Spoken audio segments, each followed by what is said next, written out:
Hello बच्चों, welcome to my YouTube channel science study PC में सभी का स्वागत है। आज की वीडियो आपके लिए बहुत ज़्यादा इंपॉर्टेंट होने वाली, क्योंकि आज की वीडियो में हम मैथ की इंपॉर्टेंट क्वेश्चन लेकर आए हैं जो आपके एग्जाम में 100% छपेंगे। ठीक है ना। इसलिए वीडियो में आगे बढ़ने से पहले हमारे चैनल को सब्सक्राइब कर देना और वीडियो को लाइक कर देना। चलिए वीडियो स्टार्ट करते हैं। पहला क्वेश्चन है, संख्या -13 का गुणन प्रतिलोम आपको बताना है। तो गुणन प्रतिलोम का क्या होता है? इसका मतलब ये होता है कि गुणा करने पर इस संख्या का इनमें से किसी संख्या के साथ गुणा करने पर क्या आना चाहिए? एक आना चाहिए। तो इसका जब हम इसके साथ गुणा करते हैं ना, एक बट्टे -13 इंटू, जब -13 का मल्टीप्लाई करते हैं ना तो कितना, 13 से 13 कट जाता है तो क्या बचता है? एक आता है। एक। तो गुणन प्रतिलोम में यही होता है कि आंसर क्या आना चाहिए? एक आना चाहिए। ठीक है ना। तो इसका करेक्ट आंसर क्या हो जाएगा? ऑप्शन नंबर सा। ठीक है ना। नेक्स्ट है, संख्या 9 की घन संख्या होगी। हमें 9 की घन संख्या बतानी है। तो 9 की घन संख्या किस तरह से ज्ञात करेंगे? इसमें 9 9 और 9 3 बार मल्टीप्लाई करेंगे ना तो इसकी घन संख्या प्राप्त हो जाएगी। तो मल्टीप्लाई करने पर कौन सी संख्या प्राप्त होती है? 729। तो ऑप्शन नंबर द ठीक है। तो ऑप्शन नंबर क्या हो जाएगा? द। ठीक है ना। नेक्स्ट है, साधारण ब्याज ज्ञात करने का सही सूत्र आपको बताना है। तो साधारण ब्याज का जो फॉर्मूला होता है वो क्या होता है? मूलधन इंटू दर इंटू समय बटे 100। ठीक है। तो ऑप्शन नंबर कौन सा सही हो जाएगा? ऑप्शन नंबर आ। ऑप्शन नंबर आ। ठीक है ना।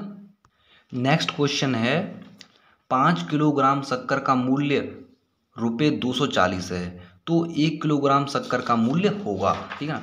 इसमें बताया है कि 5 kg बराबर कितना है? 240 रुपये है। ठीक है ना।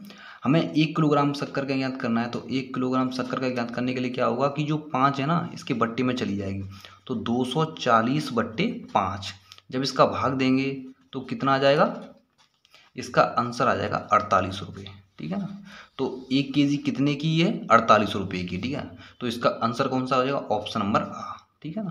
नेक्स्ट क्वेश्चन है, निम्न में से कौन सा द्विपदी व्यंजक, इसमें द्विपदी व्यंजक बताना है।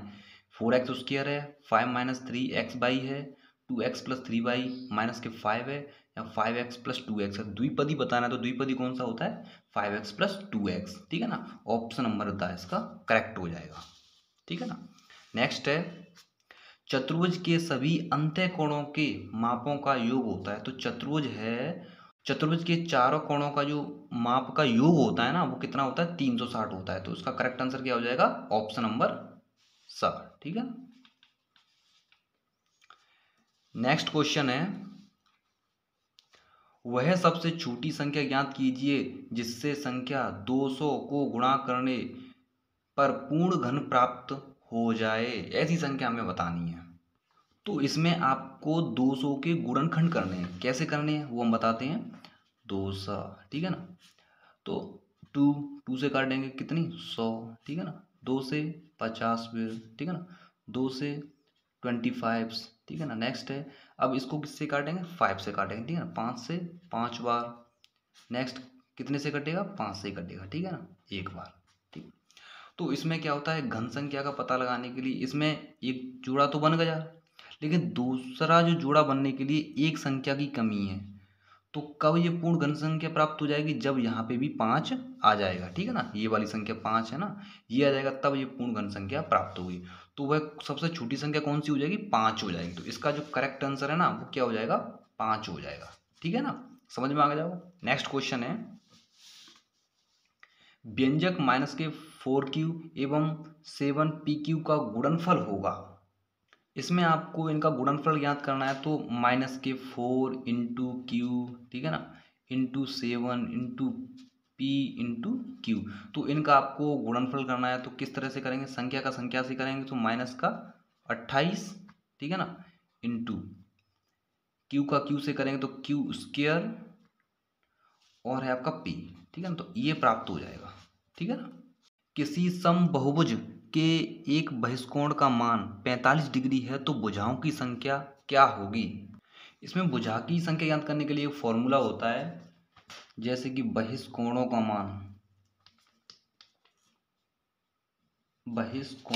मान, ठीक है ना, बराबर भुजाओं की संख्या भुजाओं की संख्या इंटू एक बहिष्कोणों की संख्या का मान, ठीक है ना। तो ये फॉर्मूला होता है। फॉर्मूला क्या होता है? बहिष्कोणों का मान का भुजाओं की संख्या इंटू एक बहिष्कोण का मान। तो सबसे पहले हम बात करेंगे कि बहिष्कोणों का मान कितना होता है। इसमें बहिष्कोणों का मान जितने भी जो एक समबहुभुज होता है उसमें कितने बहिष्कोण होते हैं? 4 होते हैं। तो चारों का टोटल कितना होता है? 360 डिग्री होता है, ठीक है ना। बराबर भुजाओं की संख्या हमें ज्ञात करनी है, ठीक है ना। भुजाओं की संख्या को n से दर्शाते हैं इंटू एक कोणों का मान ज्ञात करना है। तो एक बहिष्कोणों का मान कितना दिया है? 45 डिग्री दिया है, ठीक है ना। 45 डिग्री हमें इसमें n का मान ज्ञात करना है। तो n बराबर 360/45। जब इसमें भाग देंगे तो कितना आ जाएगा? 8 आ जाएगा। तो n बराबर कितना आ गया? 8 आ गया। ये आपका आंसर हो जाएगा। तो आंसर क्या है इसका? 8, ठीक है ना। नेक्स्ट क्वेश्चन है, दी गई आकृति ABCD का परिमाप ज्ञात करना है, ठीक है ना। तो परिमाप, जैसे ये आयत का परिमाप हमें ज्ञात करना है। तो आयत के बारे में जान लेते हैं। तो आयत की जो आमने सामने की भुजाएं हैं ना, वो बराबर होती हैं। ये 7 की होगी तो ये भी 7 की होगी, ठीक है ना। ये 9 की है तो ये भी 9 की होगी, ठीक है ना। तो हमें आयत का परिमाप ज्ञात करना है। आयत का परिमाप, ठीक है ना। अब परिमाप का फॉर्मूला क्या होता है? 2 कोष्टक में लंबाई प्लस चौड़ाई, लंबाई प्लस चौड़ाई, ठीक है ना। तो इसकी लंबाई कितनी है? 2। लंबाई कितनी है इसकी? 9 प्लस चौड़ाई कितनी है? 7, ठीक है ना। अब इनको जोड़ देंगे, कितने हो गए? 16 हो गए। और आयत का जो परिमाप है वो कितना आ जाएगा? 32 सेंटीमीटर, ठीक है ना। तो जो आयत का परिमाप है ना, वो कितना प्राप्त हुआ? 32 सेंटीमीटर प्राप्त हुआ, ठीक है ना। नेक्स्ट क्वेश्चन है, दी गई आकृति में एक लाल सेब आर प्राप्त करने की प्रायिकता ज्ञात कीजिए, ठीक है ना। एक सर्किल दिया है, इस सर्किल में आर को किससे प्रदर्शित किया गया है? लाल सेब से प्रदर्शित किया गया है, ठीक है ना। तो इसमें कितने लाल सेब अर्थात आर हैं वो आपको देखने हैं सबसे पहले। तो इसमें आर कितने हैं? 1 2 3 4, ठीक है ना। तो आर बराबर कितना हो जाएगा? 4 हो जाएगा, ठीक है ना। और टोटल कितने हैं? टोटल की बात करते हैं, टोटल कितने हैं? 5 6 7। टोटल कितने हैं आपके? 7, ठीक है ना। हमें जो पूछा है वो ज्ञात करना है, ठीक है ना। तो लाल से प्राप्त करने की प्रायिकता पूछ रहा है, तो कितना हो जाएगा? 4/7। तो ये आपकी प्रायिकता हो जाएगी, ठीक है ना। आपका आंसर कितना हो जाएगा? 4/7, ठीक है ना। नेक्स्ट क्वेश्चन है, सत्य और असत्य बताने हैं आपको, ठीक है ना। तो पहला क्वेश्चन है, संख्या 1 3 5 4 2 से विभाज्य नहीं है। क्या पूछा है? 2 से विभाज्य नहीं है, नहीं, यह 2 से विभाजित होती है, अर्थात ये क्या है? सत्य है। तो इसका आंसर क्या हो जाएगा? सत्य, ठीक है ना। नेक्स्ट है, संख्या 152875 9 से विभाज्य है। यह 9 से विभाज्य नहीं, जब इसमें भाग दोगे ना तो ये 9 से विभाज्य नहीं होती, तो ये क्या हो जाएगा? असत्य हो जाएगा, ठीक है ना। नेक्स्ट है, यदि कोई संख्या 2 तथा 3 से विभाजित है तो वह संख्या 6 से भी विभाजित होगी। क्या कह रहा है? दोबारा बताता हूँ। यदि कोई संख्या 2 तथा 3 से विभाजित है तो वह संख्या 6 से भी विभाजित होगी। करेक्ट है ये आंसर। तो वह संख्या 6 से भी विभाजित होगी, तो ये क्या हो जाएगा? सत्य हो जाएगा। नेक्स्ट है, दिए गए प्रत्येक ठोस के लिए 2 दृश्य दिए गए हैं। प्रत्येक ठोस के संगत ऊपर से दृश्य और पार्श्व दृश्य की पहचान कर नीचे दिए गए रिक्त स्थान पर ऊपर से दृश्य, पार्श्व दृश्य में से उपयुक्त विकल्प लिखिए। इसमें ये वाला डायग्राम बनाया गया है। देखो, ये वाला आपके सामने कुछ संरचनाएं दी गई हैं। तो इसमें आपको बताना है कि ऊपर से दृश्य कौन सा है और पार्श्व से दृश्य कौन सा है, ठीक है ना। तो ये वाला जो दृश्य है ना, ये कौन सा दृश्य? ये पार्श्व से दृश्य है, ठीक है ना। इसका आंसर क्या हो जाएगा? पार्श्व से दृश्य, ठीक है ना। और इसका आंसर हो जाएगा ऊपर से दृश्य। कौन सा है ये? ऊपर से दृश्य, ठीक है ना। ये हो जाएगा ऊपर से दृश्य, ठीक है ना। और ये हो जाएगा पार्श्व से दृश्य, ठीक है। नेक्स्ट क्वेश्चन है, 400 व्यक्तियों पर किए गए सड़क सर्वे के दौरान यातायात नियमों का पालन नहीं करने वालों को वृत्त चित्र में दर्शाया जाए। वृत्त चित्र को पढ़कर नीचे दिए गए प्रश्नों का उत्तर दीजिए। ठीक है ना। यह एक वृत्त दर्शाया गया है। इस वृत्त में कुछ सर्वे किए गए आंकड़े दिए गए हैं। ठीक है ना। तो सबसे पहला आंकड़ा है गति सीमा से अधिक गति में वाहन चलाने वाले कितने हैं? 10% हैं। ट्रैफिक लाइट का पालन नहीं करने वाले कितने? 25% हैं। ठीक है ना। और जेब्रा पट्टी का पालन करने वाले वो 15% हैं। और हेलमेट नहीं लगाने वाले 30% हैं। और अधिक भार क्षमता वाले इसमें दर्शाए नहीं गए हैं। ठीक है ना। तो इसमें पहला आपको क्वेश्चन दिया गया है, पहला क्वेश्चन दिया गया है सबसे अधिक भार क्षमता वाले वाहनों को चलाने वाले व्यक्तियों का प्रतिशत ज्ञात कीजिए। इसमें आपको कैसे करना है, जितने भी जो परसेंटेज दिए हैं ना, जैसे ओवर स्पीड का दिया है 10%, ठीक है ना, ट्रैफिक लाइट का दिया है 25%, और जेब्रा क्रॉसिंग का दिया है 15%, ठीक है ना, और विदाउट हेलमेट का दिया है 30%, ठीक है ना। टोटल आपके कितने आ जाएंगे? 80 आ जाएंगे। और जो बचे हुए हैं ना वो आपके आ जाएंगे ओवरलोडिंग में। तो कितने बचे हुए हैं? 20 बचे हुए हैं आपके। ठीक है ना। तो इसमें क्वेश्चन में क्या पूछा है कि सबसे अधिक भार क्षमता वाले वाहनों को चलाने वाले व्यक्तियों का प्रतिशत कितना है? 20% है। इसका आंसर क्या हो जाएगा? 20%। ठीक है ना। नेक्स्ट दिया है हेलमेट नहीं लगाने वाले व्यक्तियों की संख्या गति सीमा से अधिक गति में वाहन चलाने वाले व्यक्तियों से कितनी अधिक है। क्या पूछा है? हेलमेट नहीं लगाने वाले कितने हैं जो हेलमेट नहीं लगाते हैं? 30% हैं। ठीक है ना। कितने हैं? 30% हैं। और गति सीमा से अधिक गति में वाहन चलाने वाले अर्थात ओवर स्पीड 10% हैं। तो कौन से ज़्यादा हैं? आपके विदाउट हेलमेट वाले ज़्यादा हैं। कितने ज़्यादा हैं? 20% ज़्यादा हैं। ठीक है ना। कितने हैं? 20% ज़्यादा है। नेक्स्ट क्वेश्चन है एक समांतर चतुर्भुज ABCD दिया गया है, परिभाषाओं और गुणधर्मों के आधार पर रिक्त स्थानों की पूर्ति कीजिए। ठीक है ना। तो इसमें पहला क्वेश्चन है AD, एक समांतर चतुर्भुज है ये आपका। ठीक है ना। इसमें आपको बताना है कि AD है। अब ये AD किसके बराबर होगी? ये होगी आपके BC के बराबर। ठीक है ना। तो क्या हो जाएगा? AD बराबर BC। ठीक है ना। इस तरीके से करना है क्योंकि जो आमने सामने की भुजाएं ना वो बराबर होती हैं। इसमें नेक्स्ट दिया है कोण DCB, कोण DCB, तो ये किसके बराबर हो जाएगा? कोण BAD या फिर VDA, तो किसके बराबर हो जाएगा? BAD, BAD के बराबर हो जाएगा। किसके बराबर हो जाएगा? BAD। ठीक है ना। नेक्स्ट दिया है OC किसके बराबर हो जाएगी? OA के बराबर हो जाएगा। ठीक है ना। नेक्स्ट दिया है इसमें M कोण DAB प्लस M कोण CDA किसके बराबर होता है? आपके सामने दो कोण दिए हैं इसने, एक तो दिया है आपका DAB, ठीक है ना, एक तो ये वाला कोण दिया है। ठीक है ना।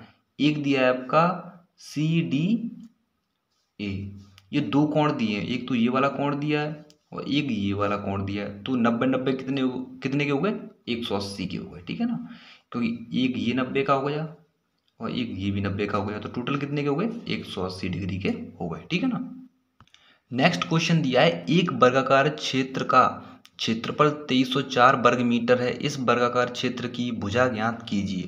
जैसे कि ये एक वर्ग है, ये क्या है? एक वर्ग दिया है। ठीक है ना। और इसकी भुजा मान लेते हैं x है। ठीक है ना। तो इसमें क्या ले सकते हैं? वर्गाकार क्षेत्र की भुजा क्या मानी हमने? मान लिया हमने। ठीक है ना। तो इसकी क्या हो जाएगी? x हो जाएगी। ठीक है ना। हमें वर्गाकार क्षेत्र का क्षेत्रफल दिया है, तो वर्ग का जो क्षेत्रफल है ना, वर्ग का क्षेत्रफल बराबर होता है भुजा स्क्वायर, अर्थात भुजा इंटू भुजा। ठीक है ना। जिसमें वर्ग का क्षेत्रफल कितना है दिया है? यहाँ पे 2304 दिया है। ठीक है ना। बराबर भुजा हमने क्या मानी? x, तो क्या हो जाएगी? x स्क्वायर हो जाएगी। ठीक है ना। कितनी हो जाएगी? x स्क्वायर हो जाएगी। तो आगे इसको हल करते हैं तो x बराबर क्या आ जाएगा? √2304। हमें 2304 का क्या करना है? वर्ग x बराबर क्या आ गया? √2304। अब हमें इसका वर्ग करना है, तो वर्ग जैसे हम इसका वर्ग करें गुणनखंड विधि से 2304, यहाँ पे लिख लेते हैं 2304। ठीक है ना। जब इसके हम गुणनखंड करेंगे ना, सबसे पहले इसको 2 से काटेंगे, कितना आ जाएगा 1152, ठीक है ना।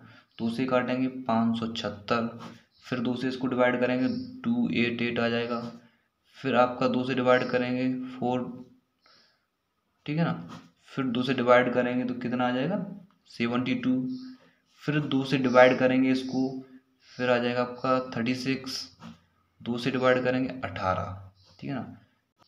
और फिर 3 से डिवाइड करेंगे 1 आ जाएगा, ठीक है ना। इस तरह से जो 304 के गुणनखंड करने हैं, फिर हमें इसके जोड़े बनाने हैं, तो एक जोड़ा बन जाएगा 2, फिर दूसरा जोड़ा बन जाएगा इंटू 2, फिर तीसरा, फिर चौथा इंटू 2, फिर पांचवा तो इंटू 3। अब इनका मल्टीप्लाई करना है, तो इनका मल्टीप्लाई कितना आ जाएगा 48, तो ये आपका आंसर हो जाएगा।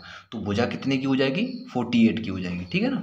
समझ में आ गया। नेक्स्ट क्वेश्चन दिया है घातांक के नियमों का प्रयोग करते हुए निम्न का मान ज्ञात करना है। तो हमें इसका मान ज्ञात करना है। मान कैसे ज्ञात करोगे, 3 पे घात क्या है 0 है, तो इसका मतलब क्या है 1 है, इसका मतलब क्या है 1 आ जाएगा, ठीक है ना।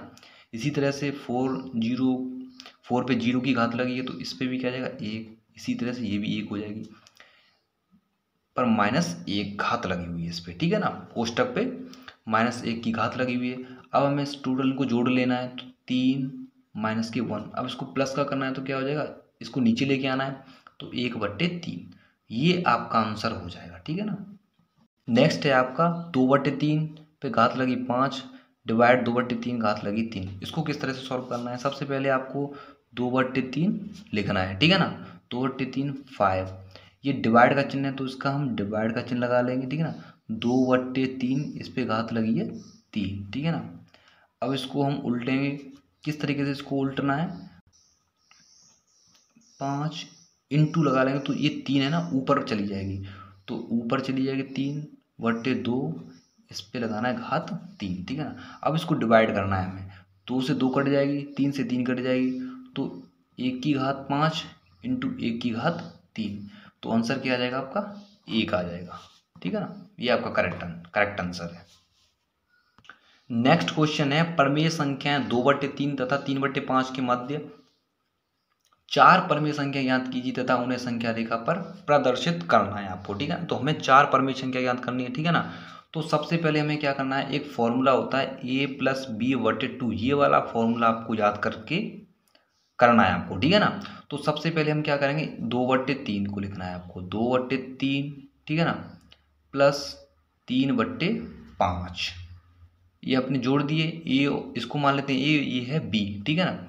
तो दोनों को जोड़ दिया /2, इस तरीके से आपको लिख लेना है, ठीक है ना।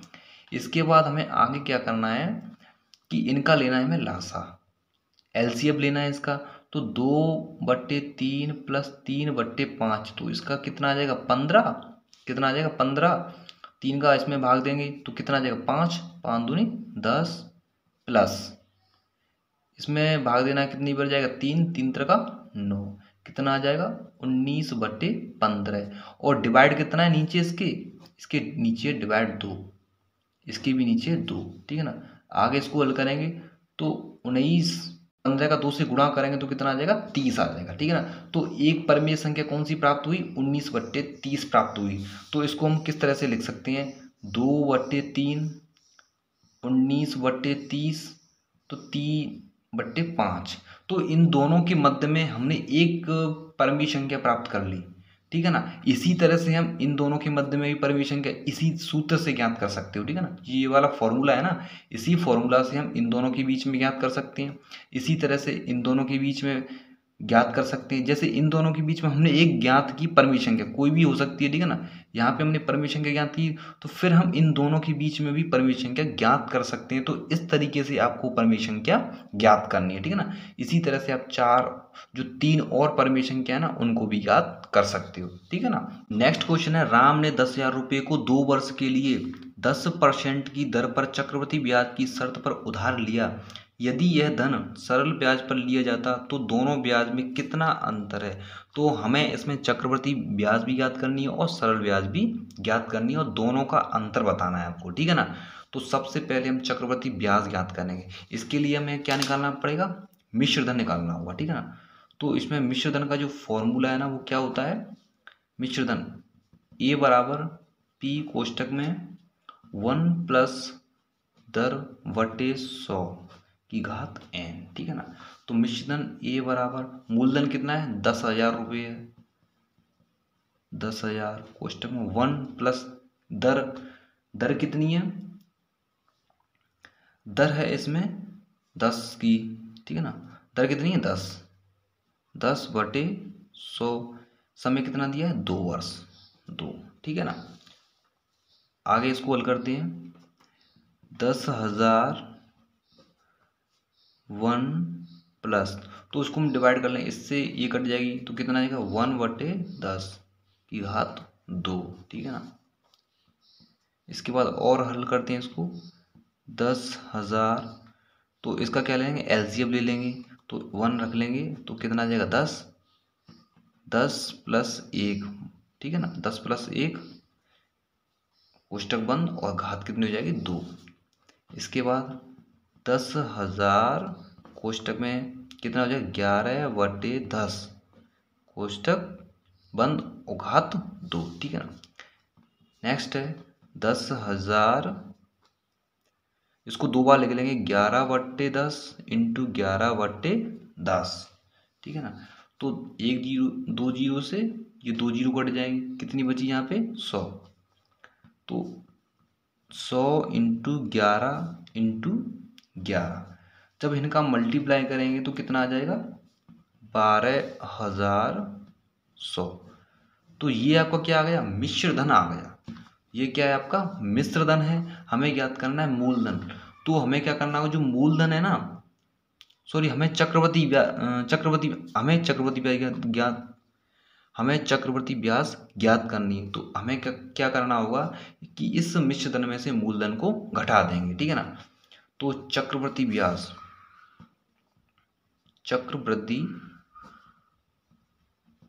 ब्याज ज्ञात करने के लिए क्या करना होगा 12,100 में से 10,000 रुपये आपको घटाने होंगे, तो कितना आ जाएगा, इसका आ जाएगा आपका 2100, ठीक है ना। कितना आ गया 2100 आ गया। अब हमें ज्ञात करनी है सरल ब्याज, सरल या साधारण ब्याज। साधारण ब्याज का जो फॉर्मूला होता है मूलधन इंटू दर इंटू समय बटे 100, ठीक है ना। इसका मान रख लेना है 10,000 इंटू दर कितनी है 10% की दर से, समय 2 वर्ष का है, बटे 100, ठीक है ना। 2 जीरो से 1 जीरो यहाँ से 1 जीरो यहाँ से कट जाएगी, तो कितना आ गया 2,000 आ गया। तो साधारण ब्याज कितनी आ गई 2,000 और चक्रवृद्धि ब्याज कितनी आ गई 2100 रुपये। तो कितने का अंतर है 100 रुपये का अंतर है, ठीक है ना। तो इसका आंसर क्या हो जाएगा 100। नेक्स्ट क्वेश्चन है, दो संख्याओं का योग 95 है, यदि पहली संख्या दूसरी संख्या से 15 अधिक है तो वे दोनों संख्याओं का मान ज्ञात कीजिए, ठीक है ना। तो सबसे पहले हमें मानेंगे इसमें माना एक संख्या कितनी है x है, ठीक है ना। और दूसरी संख्या की बात करेंगे तो दूसरी संख्या क्या हो जाएगी x प्लस 15, ठीक है ना। इसमें दिया है दोनों संख्याओं का योग, दोनों संख्याओं का योग कितना दिया है 95 दिया है 95, ठीक है ना। दोनों संख्याओं का मान ज्ञात करना है, तो सबसे पहले हमें x प्लस दूसरी संख्या कौन सी है x प्लस 15 इक्वल टू 95, ठीक है ना। तो कितना हो जाएगा 2x प्लस 15 बराबर 95, तो 2x बराबर 95 माइनस 15 और x बराबर इसमें से घटा कितना आ जाएगा 80 बटे 2, तो x का मान कितना आ जाएगा, x का मान आ जाएगा आपका x बराबर 40 आ जाएगा। तो x का मान कितना आ गया 40 आ गया। हमें दूसरी संख्या का भी मान ज्ञात करना है, तो दूसरी संख्या का मान इससे ज्ञात कर सकेंगे, ठीक है ना। तो x का मान कितना हो गया 40 प्लस 15, तो कितना आ जाएगा 55, तो दूसरी संख्या का मान कितना हो जाएगा 55 हो जाएगा, ठीक है ना। नेक्स्ट क्वेश्चन है, माल से लदा हुआ एक ट्रक यातायात नियमों का पालन करते हुए 25 मिनट में 14 किलोमीटर चलता है। यदि ट्रक की वही चाल रहे तो 5 घंटे में तय की गई दूरी ज्ञात कीजिए। इसमें आपको दूरी बतानी है, तो सबसे पहले हमें बात करनी है इसके बारे में। 25 मिनट दी है, तो 25 मिनट को हमें किस में बदलना है, घंटे में बदलना है, तो उसके लिए 25/60 हो जाएगा, ठीक है ना। तो 25/60 कितना है नीचे 14 बराबर किसके 5 घंटे, ठीक है ना। इसको x मान लेते हैं। अब इसका हमें मल्टीप्लाई करना है, किस तरीके से करना है, तो 25/60 × 14 बराबर 5/x, ठीक है ना। हमें ज्ञात क्या करना है, 5 घंटे में तय की गई दूरी ज्ञात करनी है, ठीक है ना। तो ये 5 है, ठीक है ना। तो हमें x का मान इसमें ज्ञात करना होगा। तो x का मान ज्ञात करने से पहले हमें इसको सरल भी करना है। तो 5 को इससे काट दें कितनी बार, 5 बार। 5 से 60 कट जाए कितनी बार, 12 बार, ठीक है ना। तो x बराबर क्या आता है, x बराबर 12 × 14। जब इनका मल्टीप्लाई करेंगे ना तो x बराबर कितना आ जाएगा 168 किलोमीटर। तो ये आपका आंसर हो जाएगा। तो 5 घंटे में तय की गई दूरी कितनी हो जाएगी, x बराबर 168 किलोमीटर हो जाएगी। इस तरीके से आप कर सकते हो, ठीक है ना। नेक्स्ट क्वेश्चन है, एक समचतुर्भुज का क्षेत्रफल 240 सेंटीमीटर है और विकर्णों में से एक की लंबाई 30 सेंटीमीटर है। दूसरे विकर्ण ज्ञात कीजिए, इनमें कौन सा विकर्ण अधिक है तथा कितनी अधिक है, ये भी आपको बताना है, ठीक है ना। तो सबसे पहले हमें क्या दिया है, समचतुर्भुज का क्षेत्रफल। क्या हो जाएगा, समचतुर्भुज का क्षेत्रफल कितना दिया है, 240 सेंटीमीटर, ठीक है ना। और इसमें एक विकर्ण की लंबाई, एक विकर्ण की लंबाई दी है, कितनी है, 30 सेंटीमीटर है, ठीक है ना। और दूसरे विकर्ण की लंबाई हम क्या मान लेते हैं, दूसरे विकर्ण की जो लंबाई है ना वो उसको हम x मान लेते हैं, ठीक है ना, x मान लेते हैं। अब हमें लगाना है समांतर चतुर्भुज का क्षेत्रफल। तो समांतर चतुर्भुज का क्षेत्रफल क्या होता है, विकर्णों का गुणनफल, विकर्णों का गुणनफल बट्टे 2। तो विकर्ण कौन कौन से हैं, 30, और इसका क्षेत्रफल कितना दिया है समचतुर्भुज का, 240, ठीक है ना। तो 240 बराबर विकर्णों का गुणनफल 30 × x बटे 2, ठीक है ना। अब इसका मल्टीप्लाई करना है, तो 30x बराबर 240 का इससे गुणा करना है तो कितना हो जाएगा 480। तो x बराबर 480/30, 0 से 0 कट जाएगी तो x बराबर कितना आ जाएगा, 3 एकम 3, 1 बचा 18, 36 18। तो x बराबर कितना आ जाएगा 16 सेंटीमीटर। तो विकर्ण जो ए की लंबाई तो कितनी दी है, 30 सेंटीमीटर दी है। तो विकर्ण बी की जो लंबाई है ना, या विकर्ण दूसरा है ना, उसकी लंबाई कितनी हो जाएगी, 16 हो जाएगी। तो विकर्ण जो दूसरा वाला है ना वो छोटा है विकर्ण ए की तुलना में, ठीक है ना। नेक्स्ट क्वेश्चन दिया है, एक बेलन की ऊंचाई ज्ञात कीजिए जिसका आयतन 1.54 मीटर क्यूब और जिसके आधार पर व्यास 140 सेंटीमीटर है। तो इसमें बेलन का आयतन क्या दिया है, आयतन दिया है 1.54 मीटर स्क्वायर क्यूब, ठीक है ना। और व्यास दिया है 140 सेंटीमीटर। तो 140 व्यास दिया है ना, तो त्रिज्या क्या हो जाएगी 70 सेंटीमीटर हो जाएगी, ठीक है ना। इसमें 2 का गुणा कर देंगे, ठीक है ना। तो ये क्या हो जाएगी, त्रिज्या हो जाएगी। अब ये त्रिज्या है ना वो सेंटीमीटर में दी हुई, तो इसको मीटर में चेंज करने के लिए 100 का भाग देंगे तो कितने आ जाएगी 0.7 मीटर, ठीक है ना। अब हमें आयतन ज्ञात करना है, बेलन का आयतन ज्ञात करना है।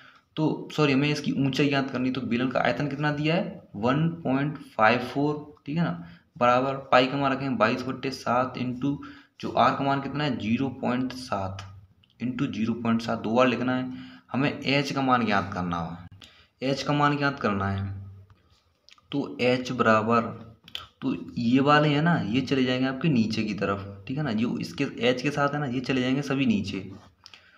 तो 22 × 0.7 × 0.7, ठीक है ना, और इनका हो जाएगा मल्टीप्लाई 1.54 × 7। तो जब हम इसको हल करेंगे ना तो एच का मान आ जाएगा, ठीक है ना। नेक्स्ट क्वेश्चन है, निम्न व्यंजकों के गुणनखंड कीजिए। तो इसमें किन्हीं दो के गुणनखंड करने, तो इसमें पहला ले लेते हैं 4p² माइनस 9q², ठीक है ना। तो इसके गुणनखंड करेंगे ना तो 4 का वर्ग क्या होता है 2 और 9 का वर्ग क्या होता है 3, ठीक है ना। इस तरीके से लिख लेना है आपको। फिर क्या करना है हमें, इसमें कौन सा जो फॉर्मूला सेट होता है ना, इसमें फॉर्मूला कौन सा लगता है, ए स्क्वायर माइनस बी स्क्वायर। तो ए प्लस बी कोष्टक बंद और ए माइनस बी कोष्टक बंद, ठीक है ना। इस तरीके से ये फॉर्मूला खुलता है, ठीक है ना। तो इसी तरीके से आपको ये कर लेना है, ठीक है ना। नेक्स्ट है, इसमें ए को लेते हैं x square plus 6x plus 8, ठीक है ना। इसी तरह से इसको भी आपको कर लेना है, ठीक है ना। इसी तरीके से इसमें कौन सा फॉर्मूला लग जाएगा, A square plus 2ab plus B square, अर्थात जो ए प्लस बी का होल स्क्वायर है ना, ये वाला फॉर्मूला इसमें लगेगा, ठीक है ना। इस फॉर्मूले से ये हो जाएगा, ठीक है ना। नेक्स्ट क्वेश्चन है, चतुर्भुज एबीसीडी की रचना कीजिए जहां ए बी बराबर 5 सेंटीमीटर, बी सी बराबर 4.5 सेंटीमीटर, ए डी बराबर 6 सेंटीमीटर, कोण ए बराबर 90 डिग्री तथा कोण बी बराबर 105 डिग्री दिया हुआ है, ठीक है ना। इस तरीके से आप इसको भी ज्ञात कर सकते हो, ठीक है ना। एक क्वेश्चन और दिया है, इसका भी आपको रिवीजन कर लेना है, ठीक है ना। इसके साथ ये वाला क्वेश्चन है ना, आपके एग्जाम में 100% आता है। इस क्वेश्चन को आपको देख लेना है आपको, ठीक है ना। इसका प्रैक्टिस भी कर लेनी है आपको। इसमें क्वेश्चन ये दिया है कि उपयुक्त पैमाने का प्रयोग करते हुए निम्न तालिका में दी गई राशियों के लिए आलेख बनाइए, नीचे दिए गए प्रश्नों का उत्तर दीजिए। तो इसमें क्या करना है, आपको ग्राफ मिलेगा, तो ग्राफ में क्या करना है, इन बिंदुओं को आपको दर्शाना है, ठीक है ना। और जो क्वेश्चन पूछता है उसको आपको उसी ग्राफ पे हल करना है, ठीक है ना। इस तरीके से जितने भी इंपॉर्टेंट क्वेश्चन हैं मैंने सभी बताने की कोशिश की है, ठीक है ना। वीडियो अच्छा लगा है तो वीडियो को लाइक करें और हमारे चैनल को सब्सक्राइब करें, क्योंकि ऐसी वीडियो और भी आने वाली हैं, ठीक है ना। तो मिलते हैं किसी नई वीडियो के साथ, तब तक के लिए जय हिंद जय भारत।